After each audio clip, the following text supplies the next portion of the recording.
ক্বালা রাসূলুল্লাহ সাল্লাল্লাহু আলাইহি ওয়াসাল্লাম, আল্লাহ নবী বলেন, মা কানাল ফুহশু ফি শাইইন ইল্লা শানা।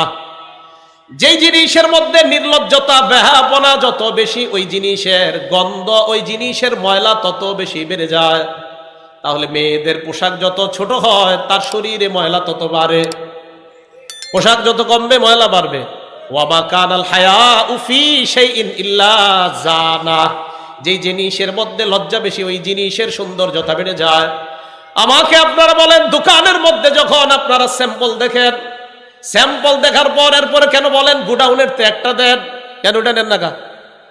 হ্যাঁ, স্যাম্পলটা দেখেই তো পছন্দ করছে, ওইটা নেন না, গোডাউনের ত্যাগটা দেন। তার মানে দামি যেটা এটা গোপন। দামিটা সবাই বলেন দামি। বলেন তো আসমান জমিনের মাঝে সবচাইতে দামি কে? সবচাইতে দামি কে? দেখি ওই যে দামি জিনিস গোপন থাকে। হ্যাঁ, আল্লাহ সবচেয়ে দামি তাই গোপন।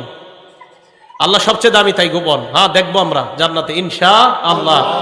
তো এখান থেকে কি বোঝা যায়? দামি জিনিস গোপন থাকে। এবার আমি আপনাদেরকে বলবো, দুনিয়ার সবচাইতে শ্রেষ্ঠ একটা সম্পদের কথা বলবো। তাহলে বলেন তো, সবচেয়ে শ্রেষ্ঠ জিনিসটা কি গোপন থাকা দরকার না প্রকাশ? সবাই বলেন, এটাকে কি যত্ন করা দরকার না খোলামেলা রাখা দরকার? আমি আবার বলছি, দুনিয়ার শ্রেষ্ঠ একটা সম্পদের কথা বলবো। এই শ্রেষ্ঠ সম্পদটা কি যত্ন করা দরকার না খোলামেলা রাখা দরকার? মুসলিম শরীফ হাদিস নাম্বার 3535 3535 3535। ক্বালা রাসূলুল্লাহ সাল্লাল্লাহু আলাইহি ওয়াসাল্লাম, আল্লাহ নবী বলেন, আদ-দুনিয়া মাতা, পুরা দুনিয়াটা ভোগের জায়গা। ওয়া খায়রু মাতা'id দুনিয়া আল মারআতুস সালিহা। এই দুনিয়ার মাঝে সবচেয়ে শ্রেষ্ঠ সম্পদ হলো একজন নেককার নারী। সুবহানাল্লাহ। আমি বলবো, আপনারা উত্তর দিবেন। বলেন তো, দুনিয়ার শ্রেষ্ঠ সম্পদ নেককার নারী। দুনিয়ার শ্রেষ্ঠ সম্পদ, দুনিয়ার শ্রেষ্ঠ সম্পদ। তাহলে এটা কি আমরা যত্ন নিব নাকি খোলামেলা রাখবো? দামি আল্লাহ গোপন থাকে, তাই দামি নারী তাকেও আমরা গোপন রাখবো। সুবহানাল্লাহ। দামি জিনিস গোপন রাখতে হয়, এটাই উসুল। মা বোনদের সতর কোনটা, আওরত কোনটা? মা বোনদের সতর বাবার সামনে যা খোলা রাখা যায়, মামার সামনে যা খোলা রাখা যায়, মায়ের সামনে যা, বাবা ভাইয়ের সামনে যা খোলা রাখা যায়, চাচার সামনে একটা মেয়ে যা খুলতে পারে এটার নাম সতর। অন্যের সামনে যা খুলতে পারে না মেয়ে, এটার নাম আওরত। তাই অন্য পুরুষের সামনে মেয়ে চেহারা ঢেকে রাখা, এটার নাম আওরত। বাবার সামনে চেহারা খোলা রাখা, এটার নাম সতর। তো কোনো মেয়ে যদি চেহারা খুইলা কোনো শপিং মলে চাকরি করে, এটার নাম কখনো আওরত হবে না, এটা সতর হবে। আর বুঝতে হবে, এই মেয়েটাকে ওই শপিং মলওয়ালা মূলত মেয়ের দুর্বলতার মধ্যে, যে মেয়েটা একটু চাকরি করে টাকা স্বাবলম্বী হোক, এটা যদি তার মাকসাদ হয় এটা ভালো কথা, কিন্তু তার মাকসাদ এটা না।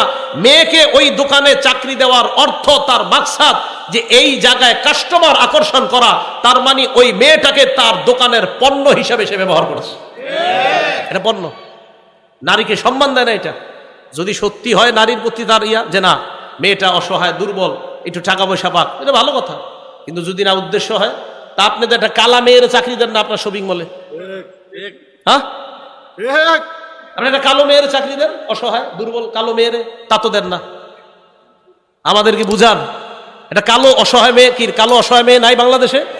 একটা কালো অসহায় মেয়ের চাকরি দেন। ওই দোকানদাতা ভালো করে জানে এরে বসাইলে কাস্টমার আসবে না। তাহলে কি এই মেয়েটারে কি বলেন, তার প্রতি কি আপনার অনুগ্রহ করা হলো না তাকে পণ্য বানানো হলো? হ্যাঁ, মা বোনরা আমার কথা বুঝার চেষ্টা করবেন। এখানে আপনাকে পণ্য বানানো হয়, আপনার সৌন্দর্যতাকে পণ্য বানানো হচ্ছে।